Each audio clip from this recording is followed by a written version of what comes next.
दोस्तों, आज की कहानी है बेटा, तेरी मम्मी ने पिछले जन्म में बहुत पुण्य करे होंगे जो इतने अच्छे बेटा बहू मिले।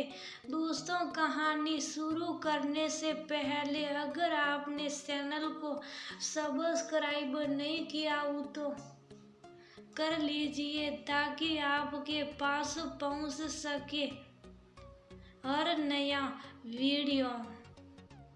रमाकांत रोजाना की तरह रात के 11 बजे अपनी दुकान पर ताला लगाकर घर की तरफ निकलने ही वाले थे कि तभी एक युवक जिसका नाम आनंद था परेशान सा उनके पास आया और उनसे बोला, सर मुझे एक टीवी चाहिए। ये सुनकर रमाकांत बोले, अब मेरा खाना खाने का वक्त हो गया है, इसलिए मैंने अपनी दुकान बंद कर दी है। वैसे भी मैं काफी थका हुआ हूँ। यदि तुम्हें टीवी चाहिए तो तुम सुबह आना। रमाकांत की बातें सुनकर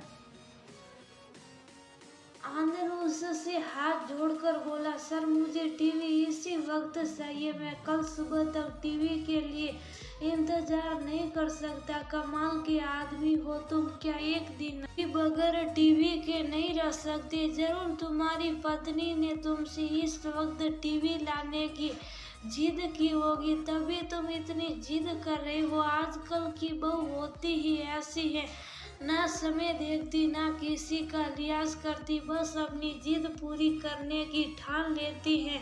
मैं भी अपनी जुबान का पक्का हूँ। जब मैंने तुमसे कह दिया कि मैं थका हुआ हूँ, अब दुकान नहीं खोल सकता तो नहीं खोलूंगा।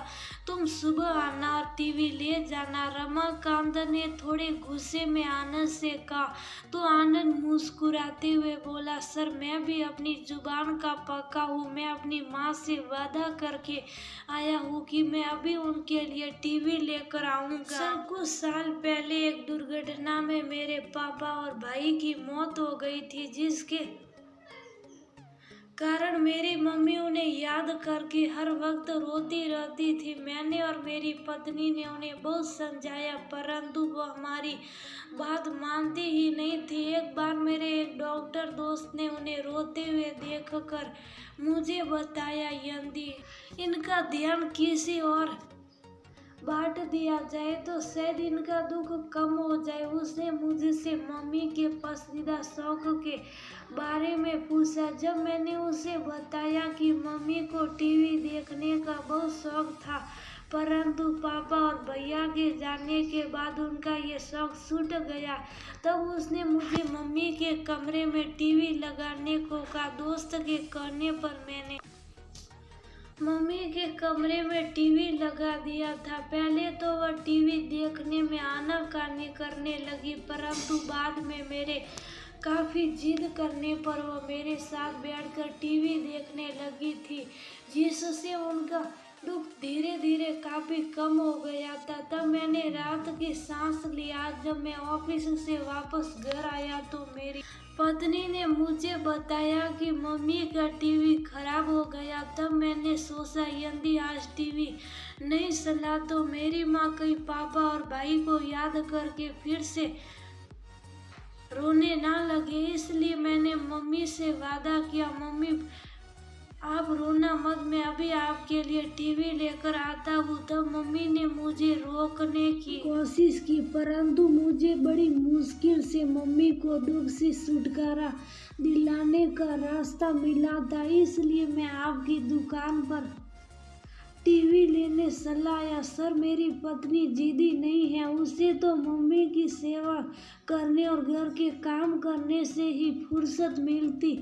जो वह टीवी देखेगी उसकी सास खुश रहे, इसलिए उसने मुझसे घर में घुसते ही मुझसे खाने की बजाय पहले मम्मी के लिए टीवी लाने को बोला। कोई बात नहीं सर, आप अपनी जुबान पर डटे रहिए, मैं मम्मी के लिए टीवी किसी दूसरी दुकान से खरीद लूँगा। आनंद की बात सुनकर रमाकांत की आंखें भर आई थी, क्योंकि अपने बच्चों, अपनी पत्नी और अपने लिए जिद करते तो उसने बहुत से युवक देखे थे, परंतु रात के 11 बजे अपनी माँ के लिए जिद करता युवक उसने पहली बार देखा था। वह भावुक होकर आनंद से बोला, बेटा, तेरी मम्मी ने पिछले जन्म में बहुत पुण्य करे होंगे जो उन्हें इस जन्म में इतने अच्छा बेटा बहू मिले। हुआ ने तेरा नाम सोच समझ कर रखा था, तभी तो उसे दुखी नहीं देख सकता,